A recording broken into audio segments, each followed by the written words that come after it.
कुछ साल पहले एक हादसा हुआ था जिसमें कई लोग मारे गए। पुलिस ने लॉजिक और एविडेंस की बेस पे एक आदमी को गिरफ्तार किया, लेकिन कुछ चीज़ें ऐसी होती हैं जो लॉजिक से बहुत दूर होती हैं। ये केस भी कुछ ऐसा ही था।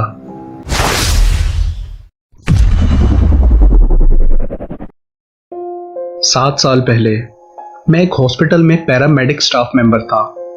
ये मेरे लिए डिसेंट जॉब थी। मैं दूसरों की मदद करता था और हॉस्पिटल में डेली बहुत से लोगों से मिलता भी था। कुछ ही दिन बाद मुझे नाइट शिफ्ट असाइन कर दी गई। मेरे लिए ये कोई मसला नहीं था। इनफैक्ट नाइट शिफ्ट मेरे लिए ज़्यादा कंफर्टेबल थी क्योंकि रात के वक्त ज़्यादा काम नहीं होता था, सो मैं पेशेंट्स के साथ टाइम स्पेंड कर सकता था। अक्टूबर की उस रात मैं एक पेशेंट के लिए मेडिसिन लेके जा रहा था। उसके वार्ड तक जाने के लिए एक लंबे कॉरिडोर से गुजरना पड़ता था जिसकी वॉल्स शीशे की बनी हुई थी, जहां से इजीली बाहर देखा जा सकता था। मैं पहले भी इस कॉरिडोर से बहुत दफा गुजर चुका था, लेकिन उस रात मेरी नजर एक ऐसी चीज पर पड़ी जिसे देखकर मैं रुक गया। सड़क के उस पार हॉस्पिटल के ऑपोजिट एक बहुत बड़ा दरख्त था। स्ट्रेंज बात यह थी कि उस दरख्त का तना बहुत ही ज्यादा बड़ा था। उस दरख्त की ग्रोथ बहुत ही ज्यादा अननेचुरल थी। शायद वो कई 100 साल पुराना था। सडनली मुझे वहां 2 रेड सर्कल्स नजर आए। शायद वो किसी का साया था, लेकिन बहुत ही ज्यादा अनयूजुअल। मैं समझ ही नहीं पा रहा था कि वो क्या है। एंड सडनली देखते ही देखते वो उसी दरख्त में गायब हो गया। उसे इग्नोर करके मैं जल्दी से वार्ड की तरफ गया और थोड़ा लेट होने पर उस पेशेंट से एक्सक्यूज किया। उस वक्त तक मैं एक ऐसा इंसान था जो किसी भी सुपरस्टिशंस पे बिलीव नहीं करता था। मैं हर बात में लॉजिक को तलाश करता था। सो मैंने ये कंक्लूड किया कि जो मुझे नजर आया वो किसी जानवर का साया होगा। और फिर मैंने उसे दोबारा देखा। 2 हफ्तों बाद मैं पेशेंट्स की मेडिसिन डिलीवर कर रहा था, उसी वार्ड में जो कॉरिडोर के एंड पर था। गुजरते हुए अचानक मुझे क्यूरियोसिटी हुई और मैंने बाहर की तरफ देखा। वहां एक काला साया खड़ा था, वही लाल आंखों वाला। शायद ये वही जानवर था, लेकिन मैं कुछ ठीक से नहीं कह सकता था क्योंकि उसकी अपीयरेंस किसी भी आम जानवर जैसी नहीं थी। उसकी बॉडी बिल्कुल ब्लैक थी। यूं लग रहा था जैसे किसी ने आउल का चेहरा इंसानी जिस्म पर लगा दिया हो। उसकी उंगलियां बहुत ही ज्यादा लंबी थी। वो वहां स्टिल साइलेंट खड़ा मेरी तरफ घूर रहा था। उसकी लाल आंखें मुझे डरा रही थी। मैं आहिस्ता आहिस्ता वहां से चल पड़ा। अगले कुछ महीनों में मुझे वो बार बार नजर आने लगा, और हर बार पहले से ज्यादा करीब। पहले महीने में एक बार नजर आता था, फिर हफ्ते में एक बार, और अब वो हर रात अपने होने का एहसास दिलाने लगा था। स्केरियस्ट सीन वो था जब वो कॉरिडोर के बिल्कुल करीब आया और उसने शीशे पर टैप किया। और कुछ ही दिनों में वो कॉरिडोर के अंदर था। उसकी नजर हर वक्त एक सिक्योरिटी कैमरे की तरह मेरा पीछा करती रहती थी। एक रात मेरा मूड बहुत खराब था और मैं फ्रंट डेस्क पर बैठा कुछ काम कर रहा था, और तब मैंने उसे अपने बिल्कुल सामने देखा।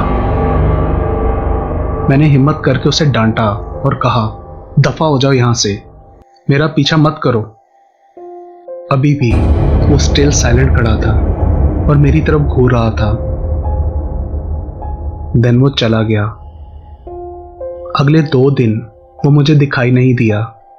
ये कुछ ऑड था, लेकिन मैं रिलीव्ड फील कर रहा था और इस इंसिडेंट को भूलने की कोशिश कर रहा था, इस बात से बेखबर कि हालात अब और खराब होने वाले हैं। मेरी छोटी सिस्टर बहुत ही ज्यादा बीमार पड़ गई और उसे हॉस्पिटल एडमिट करना पड़ा। क्योंकि वो मेरे ही हॉस्पिटल में थी, इसलिए हर रात मैं उसे प्रायोरिटी पे चेक किया करता था। एक रात जब मैं उसके रूम में चेक करने गया और कमरे का दरवाजा खोला, ये देखने के लिए कि वो कैसी है, तो वो वहां खड़ा था, बिल्कुल उसके बेड के पास। उसकी लाल आंखें अभी भी मेरी तरफ देख रही थी। तभी मेरा डर गुस्से में चेंज हो गया। मैं उस पर चिल्लाया कि दफा हो जाओ यहां से। मेरी आवाज सुन के मेरी बहन की आंख खुल गई और वो क्रिएचर खिड़की से भाग गया।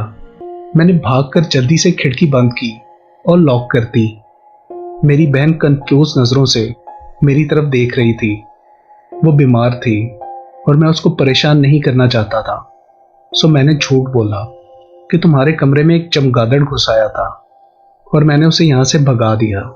तुम आराम से सो जाओ, तुम्हें अब और कोई डिस्टर्ब नहीं करेगा। कुछ 1 महीने बाद मेरी बहन बिल्कुल ठीक हो गई थी, इसलिए उसे हॉस्पिटल से डिस्चार्ज कर दिया गया। लेकिन वो सब कुछ अभी तक खत्म नहीं हुआ था। 2 दिन बाद मैं हॉस्पिटल की बिल्डिंग के बाहर खड़ा था। तभी ऊपर मुझे एक क्रिएचर का साया नजर आया। वो आउल मैन था। कुछ देर तक वो वहीं बैठा मुझे स्टेयर करता रहा और फिर उसने अपने बड़े पर फैलाए और एक तेज हवा के झोंके के साथ ऊपर की तरफ उड़ गया।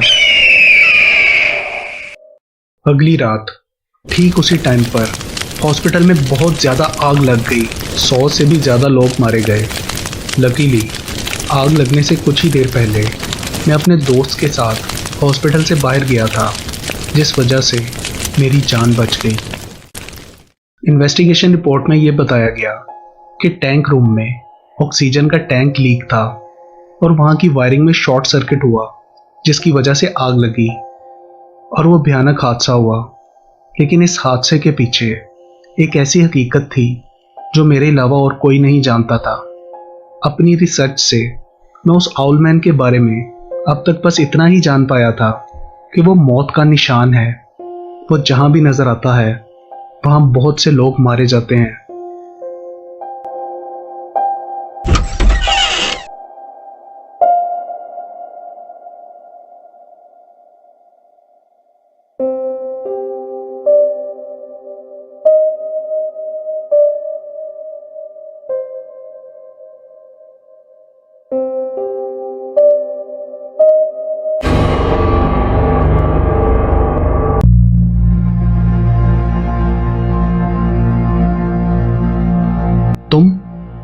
अब तुम मुझसे क्या चाहते हो? क्यों आए हो यहां?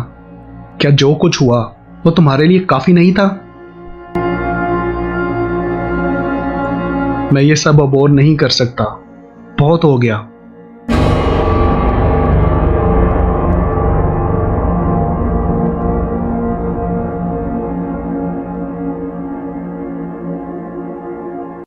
रुक जाओ, प्लीज हमें अकेला छोड़ दो।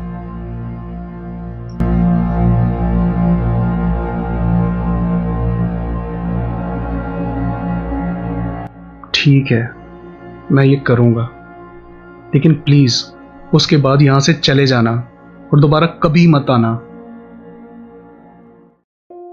एक दूसरे हॉस्पिटल में ऑक्सीजन टैंक खोलते हुए मुझे पुलिस ने रंगे हाथों गिरफ्तार कर लिया और मैंने कन्फेशन दी कि इससे पहले हॉस्पिटल में भी मैंने ही आग लगाई थी। लेकिन ये सब मैंने अपनी मर्जी से नहीं किया था, मैं मजबूर था। आप मेरी जगह होते तो क्या करते?